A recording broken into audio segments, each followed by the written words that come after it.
আসসালামু আলাইকুম ভিউয়ার্স, সবাই কেমন আছেন? Welcome back to my channel Rikta's variety class. আমি আবার চলে এসেছি আপনাদের মাঝে আর একটি খুব সুন্দর রেসিপি নিয়ে। এটা হচ্ছে গরুর মাংস দিয়ে কাঁচা কাঁঠাল তৈরির রেসিপি। এটা খুব সুন্দর লাগে খেতে, খুবই টেস্ট লাগে। আমরা বাঙালিরা এই তরকারিটা পছন্দ করি না, তা তো হতেই পারে না। তো এইটার সমস্ত প্রস্তুত প্রণালী, ফ্রোজেন পদ্ধতি সমস্তটাই আপনাদের স্টেপ বাই স্টেপ বুঝিয়ে দিব। তো চলুন ভিডিওটা শুরু করা যাক। তো ভিডিওটা শুরু করার আগে প্লিজ আমার চ্যানেলটিকে সাবস্ক্রাইব করুন।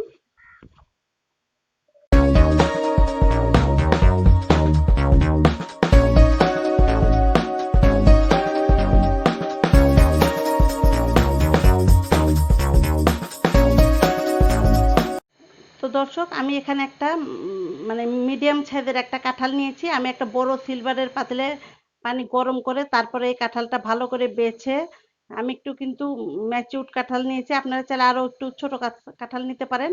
একটু হলুদ, একটু লবণ দিয়ে আমি হালকা ভাপিয়ে নিব। ভাপিয়ে নিলে কি হবে, এক্সট্রা একটা কষ সেটা থাকবে না। ভাপিয়ে নিয়ে পানি ঝরান দিয়ে আপনাদের দেখিয়ে দিচ্ছি। আর আমি এখানে প্রেসার কুকারে প্রায় 2 কেজি পরিমাণ গরুর মাংস আমি নিয়েছি। এটা আপনাদের দেখাবো না, আমি আজকে পুরো কাঁঠালের তরকারিটাই কিভাবে প্রসেস করা হয় সেটা দেখাবো। আর আমি আলাদাভাবে এই প্রেসার কুকারে মশলা দিয়ে ভালো করে কষিয়ে এই মাংসটা আমি যেভাবে মানে 2 কেজির পরিমাণে মশলা দিতে হয় ঠিক সেইভাবে মাংসটা আমি রান্না করবো অন্য একটি চুলাতে। আচ্ছা, আমি এবার এইটাতে ঝরিয়ে নিয়েছি, দেখতে পাচ্ছেন ভাপ বেরোচ্ছে। আমি কিন্তু কোনো ঠান্ডা পানি দিয়ে ধুইনি, একদম ভালোভাবে প্লাস্টিকের একটা ঝুড়িতে আমি এটাকে ভালোভাবে ঝরিয়ে নিয়েছি। এটা পানি ঝরা পর্যন্ত আমরা একটু ওয়েট করব। তো দর্শক, আমার প্যানটা কিন্তু পর্যাপ্ত হিট হয়েছে। আমি এখানে 1 কাপ পরিমাণ তেল দিয়ে দিচ্ছি কাঁঠালের জন্য। এটাতে কিন্তু বারে বারে তেল দিতে হবে, লাস্টে আবার দিতে হবে। আপনারা প্রতিটা স্টেপ ফলো করবেন। তো এখানে পেঁয়াজ আমি আগেই দিব না, আগে আমি এই মশলাগুলো দিয়ে দিচ্ছি। কয়েক পিস দারচিনি দিয়ে দিচ্ছি, 2-3টা তেজপাতা, কালো এলাচ থেতো করে নিয়েছি, 4-5টা লবঙ্গ, সাদা এলাচ। এগুলো আগে দিয়ে আমি একটু নাড়বো ফ্লেভারটা বের হওয়া পর্যন্ত।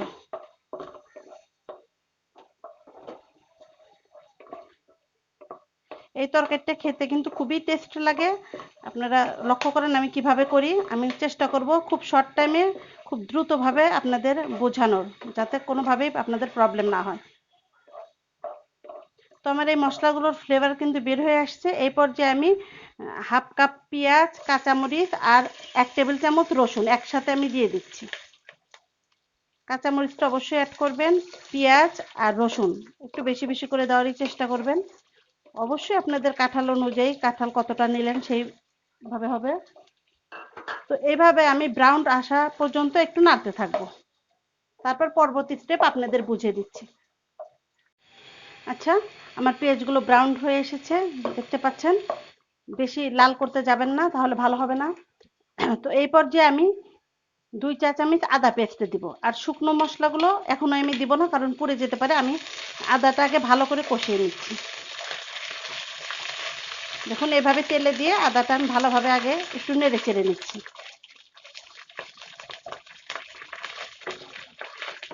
আচ্ছা, এটা হয়ে গেছে। তো এটার পর আমি একটু গরম পানি ইউজ করছি, ঠান্ডা পানি ইউজ করবেন না, টেস্ট আসবে না। তাহলে একদম 1 কাপ পরিমাণ আমি পানি দিলাম, কারণ তেলের ভিতরে আমি শুকনো উপকরণগুলো দিলে তাহলে পুড়ে যেতে পারে, যার কারণে আমি একটু পানি ইউজ করলাম। তো এই পর্যায়ে আমি 2 চা চামচ ধনিয়া গুঁড়া দিচ্ছি। আমি আবারও বলছি, আপনাদের তরকারির পরিমাপ অনুযায়ী আপনারা দিবেন। আমার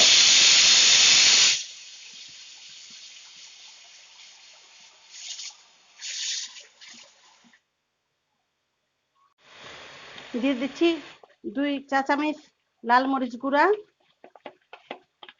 আর দিয়ে দিচ্ছি 2 চা চামচ জিরা গুঁড়া,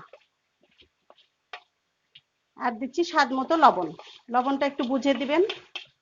দিয়ে এই মশলাটাকে আমি ভালো করে কষিয়ে নিব, তারপর পরবর্তী স্টেপ আপনাদের দেখিয়ে দিচ্ছি।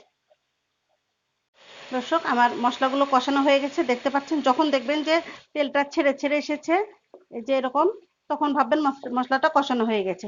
তো আমি এখন যেটা অ্যাড করবো আপনারা ফলো করুন। আমি এখানে 10টা আলু নিয়েছি, মাঝারি সাইজের, সিদ্ধ করে চটকে নিয়েছি। আলুটা কিন্তু অবশ্যই দিতে হবে, কারণ দিলে তাহলে কাঁঠালের যে একটা কষালো ভাব থাকে, আঠা আঠা, সেটা থাকবে না, টেস্টটাও অনেক ভালো আসবে। আমি ভালো করে সিদ্ধ করে একটু পানি দিয়ে চটকে নিয়েছি। এখন এটা দিয়ে আমি কিছুক্ষণ কষাবো। Just 2-3 minute. আমার আলুগুলো বুঝতে পারছেন নিশ্চয়ই কষানো হয়ে গেছে। আপনারা দেখুন আমি কি করি এখন। তো আলুটা কষানো হয়ে যাওয়ার পর আমি যে কাঁঠালগুলো কাঁচা কাঁঠাল ভাপিয়ে রেখেছিলাম একটু লবণ হলুদ দিয়ে, সেটা এখন দিয়ে দিচ্ছি। মোটামুটি 50% পর্যন্ত সিদ্ধ করবেন, খুব বেশি একদম ফুল সিদ্ধ করবেন না ভাপানোর সময়, কারণ আমাদের তো পরে আবার কুক হবে, যার কারণে আমরা ফুল সিদ্ধ করব না। তো এইভাবে আমি সম্পূর্ণ কাঁঠাল দিয়ে দিচ্ছি, পানি ঝরিয়ে নিয়েছি, এখন এটাতে কিন্তু এক্সট্রা কোনো পানি নেই। এইভাবে আমি চুলার জালটা কিন্তু আমার অবশ্যই মিডিয়াম লোতে আছে, জোরে দেওয়া যাবে না, পরে আমি জোরে দিব। তো এইভাবে নেড়ে চেড়ে চুলার আঁচটা কমিয়ে আমি ঢেকে 10 মিনিট ভালোভাবে কষিয়ে নিব। 10 মিনিট পরে আপনাদের দেখাচ্ছি। দর্শক, আমি 10 মিনিট উল্টে পাল্টে ভালো করে কষিয়ে নিয়েছি এটা। তো এই পর্যায়ে আমি যা করব আপনাদের দেখে দিচ্ছি। আমি বলেছিলাম 2 কেজি আমি মাংস রান্না করেছিলাম আলাদাভাবে। তো সেই 2 কেজির 1 কেজি পরিমাণ একটু ঝোল সহই কিন্তু আমি এই পর্যায়ে অ্যাড করছি 1 কেজি মাংস।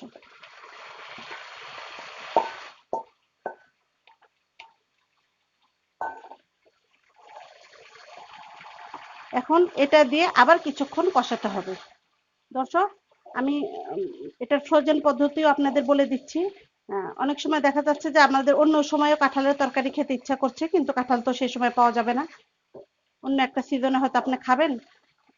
তো সেক্ষেত্রে আপনারা করবেন কি, এই কাঁঠালটা আমি যখন ভাপ দিলাম ভাপটা আরো কমে দিবেন, জাস্ট গরম পানিতে দিয়ে হালকা একটু হলুদ দিবেন, লবণ দিবেন না, দিয়ে একটু ভাপিয়ে পানি ভালো করে ঝরিয়ে ফ্যানের বাতাসে শুকনো করে সেটাকে একটা বক্সে বা পলিথিনে রেখে আপনারা সংরক্ষণ করতে পারেন দীর্ঘদিন। পরবর্তীতে আপনারা ওটা মাংস দিয়ে হোক, বুটের ডাল দিয়ে হোক, বুটের ডাল দিয়েও কিন্তু এটা খুব সুন্দর টেস্ট হয়, কেউ কেউ এমনি এমনিও ভাজি করে খায়। তো সবচেয়ে ভালো লাগে গরুর মাংস দিয়ে এভাবে রান্না করলে, যার কারণে আমি এটা করছি। তবে বুটের ডাল দিয়ে করলেও সেক্ষেত্রেও কিন্তু আপনারা কিছু আলু চটকে এর সাথে কষাবেন। ওকে, আমি এইভাবে ভালোভাবে কিছুক্ষণ কষাচ্ছি। আমি মাংস দিয়ে ভালোভাবে এটাকে কষিয়ে নিয়েছি প্রায় 10-15 মিনিট। তো কষানো হয়ে যাবে যখন, এই পর্যায়ে চা চামচের 1 চা চামচ চিনি অ্যাড করছি। এটা কিন্তু অবশ্যই করবেন দর্শক, এটা খুব টেস্ট বাড়িয়ে দিবে। এটা যদি আপনারা মাংস দিয়ে করেন, বুটের ডাল দিয়ে করেন, তখনও করবেন, এমনি ভাজি করলেও করবেন। কারণ কাঁঠালে যত প্রসেসই করি না কেন একটা আঠা কষালো একটা ভাব থাকে, চিনিটা দেওয়ার কারণে এক্সট্রা একটা টেস্ট আনবে। তো এইভাবে আমি আরো কিছুক্ষণ নাড়বো।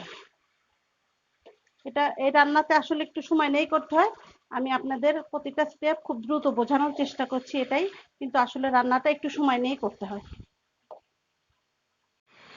তো দর্শক দেখুন, আমার কাঁঠালের তরকারিটা কিন্তু কষানো হয়ে গেছে, বেশ একটা আঠালো ভাব চলে এসেছে, যে পাত্র থেকে ছেড়ে ছেড়ে আসছে, খুব সুন্দর করে আমি কষিয়ে নিয়েছি, দেখতে পাচ্ছেন লেগে নেই একদম, খুব আঠালো আঠালো করে আমি কষিয়ে নিচ্ছি। কষাবেন, খুব সুন্দর করে কষাবেন, তবে এটা টেস্ট আসবে।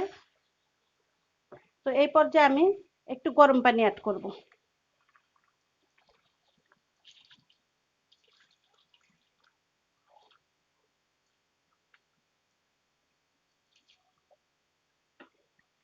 তো আমি এখন গরম পানি অ্যাড করেছি, এখন আমি চুলার আঁচটা একদম ফুল হিটে করে দিব, এটা শুকিয়ে নেওয়া পর্যন্ত, কারণ এটা তো আমার এমনি সিদ্ধ হয়ে গেছে, পানিটা দেওয়া প্রয়োজন। তো দিলাম, এটা আমি আবার আগের পর্যায়ে কিছুটা আঠালো ভাব আসা পর্যন্ত ভালোভাবে জাল করে পানিটা কমিয়ে নিব।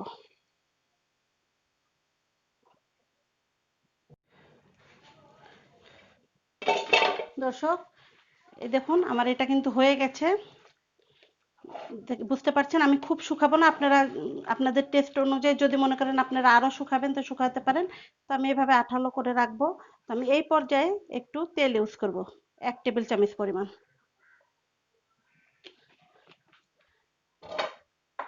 তারপর আমি ভাজা জিরার গুঁড়া দিব 2 চা চামচ। আমি জিরাটা ভেজে গুঁড়ো করে রেখেছি, আপনারা আপনাদের তরকারি পরিমাপ অনুযায়ী অবশ্যই দিবেন, আমি জাস্ট ফর্মুলাগুলো আপনাদের দেখিয়ে দিলাম। তো এইভাবে ঢেকে আমি 5 মিনিট ঢেকে রাখবো, ঢেকে রেখে তারপর আপনাদের পরিবেশন করে দেখাচ্ছি। তো দর্শক, আমার রেসিপিটা কমপ্লিট হয়ে গেছে। আশা করি আপনাদের বোঝাতে পেরেছি প্রতিটা স্টেপ। এভাবে আপনারাও আপনাদের প্রিয়জনদের রান্না করে খাওয়ান। তো এরকমই সুন্দর সুন্দর সহজ রেসিপি পেতে প্লিজ আমার চ্যানেলটিকে সাবস্ক্রাইব করুন। সবাই সুস্থ সুন্দর ভালো থাকুন। আল্লাহ হাফেজ।